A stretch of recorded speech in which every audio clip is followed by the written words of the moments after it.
Pues yo creo que hay un primer punto que es general, que es la globalización. O sea, la propia globalización nos ha cambiado el mundo y tenemos que ser conscientes que es así.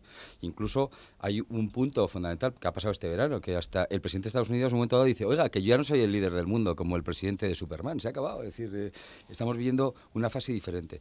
Incluso el consumo, es decir, vemos cómo nosotros mismos cuando compramos productos chinos porque son más baratos. Es decir, que tenemos que ser conscientes que las cosas han cambiado. Y luego yo creo que hay otro punto, desde el punto de vista empresarial, claramente a la hora de creación de empleo. Es decir, no contratamos no porque no queramos contratar. Es decir, un empresario cuando tiene posibilidades de contratar porque va a facturar más, porque va a ganar más, porque vamos a hablar claro, una empresa está para ganar dinero, no contrata porque lo que le da miedo es que la demanda que él tenga se le reduzca y quedarse, y perdóname por la expresión, con un paquete dentro de la compañía donde al final lo que hace es perjudicar no solo a él, sino a terceros, que son los otros trabajadores que hay. Estuvo en nuestra casa el comisario europeo hace poco y nos comentaba que, fijaros, si es una reflexión muy buena, es decir, en Europa hay 25 millones de pequeñas y medianas empresas y hay 25 millones de parados. Y decía, con que solo cada empresa contratara a un parado europeo, habíamos arreglado el problema. Fijaros que es sencillo. Bueno, pues no es tan sencillo. O sea, y no es tan sencillo. Y sin embargo, los empresarios contratarían. El problema es que no estamos hablando de contratar. Estamos hablando de cuánto cuesta, vamos a decirlo, tener flexibilidad. Es decir, habría que hablar largo y tendido de la flexibilidad por un lado y luego yo plantearía otro punto importante dentro de lo que es el plan de trabajo, que es el concepto de ampliabilidad. Es decir, las pequeñas y medianas empresas necesitamos trabajadores con capacidad de empleabilidad, es decir, capacidad de saber estar en este puesto, estar en el otro. Un empresario pequeño es telefonista, el portero, es a la vez el que da la tarjeta de presentación, el comercial y hace de todo. Bueno, pues esto necesitamos en el fondo en España. Bueno, yo creo que la nueva COE, como lo defines, es como cuando te pasa una empresa, es decir, que un empresario nunca debe renunciar a la excelencia, es decir, entonces está claro que siempre tendremos que mejorar, ¿no? Y la COE ha ido mejorando día a día. Juan Rosell pues ha llegado hace más de 100 días, ¿no? Y entonces, bueno, pues la realidad es que estamos viviendo una situación muy complicada, es decir, yo creo que en todos los estamentos estamos en ese proceso, vamos a decirlo, de esa crisis, estamos en un cambio, en un proceso electoral político, es decir, estamos viviendo una situación harto complicada, yo creo que es ese.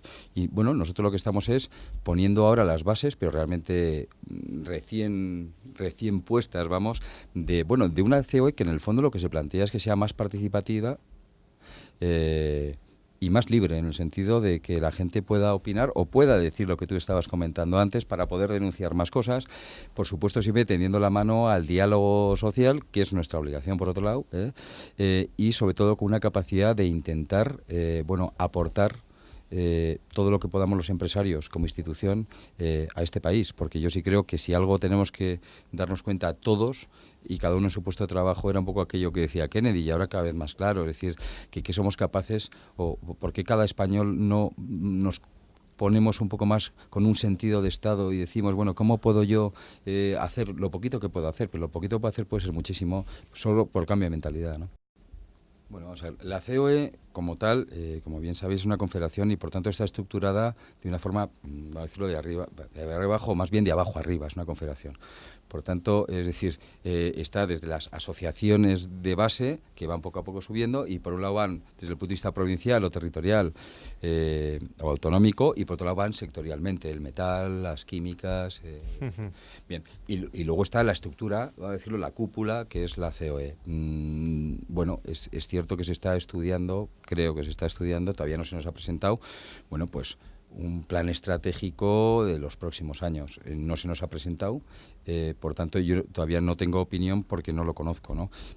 Pero bueno, no sé, se hará lo que tenga que hacerse, pero realmente lo que se intentará es aplicar la máxima eficacia y eficiencia posible. O sea, es que... hablas de OTA. Sí, no, es que yo voy a hablar de otra cosa, es decir, es que la COE representa a los autónomos desde su comienzo, es decir, que es un poco lo que quería hablar, y la COE tiene una organización de autónomos que se llama CEAT. Es decir, porque no nos olvidemos que todas las organizaciones empresariales somos las que tenemos realmente a todos los autónomos. Por ejemplo, en el metal, yo que pertenezco a Confemetal, en el metal tenemos a todos los fontaneros, a todos los caldereros, pues que están en el metal. Entonces, lo que pasa es que el señor gobierno y los señores políticos han inventado que para tener una asociación de autónomos tienes que tener una oficina separada de la patronal, tienes que tener un empleado diferente, es decir, nos han montado otro sistema nuevo. Un sistema de certificación de representatividad en autónomos, en el cual no estáis muy representados. Sí, pero porque no quieren admitir que las propias patronales los tenemos dentro. Es decir, entonces, por ahí viene el que sale, pues esa... yo recuerdo cuando fue la transición, que había miles de partidos, ATA, UAT, PUAT, no sé qué, solo que en partidos, ¿no? Entonces, bueno, pues en estos momentos, en esto pasa algo parecido, pues acabarán en casa.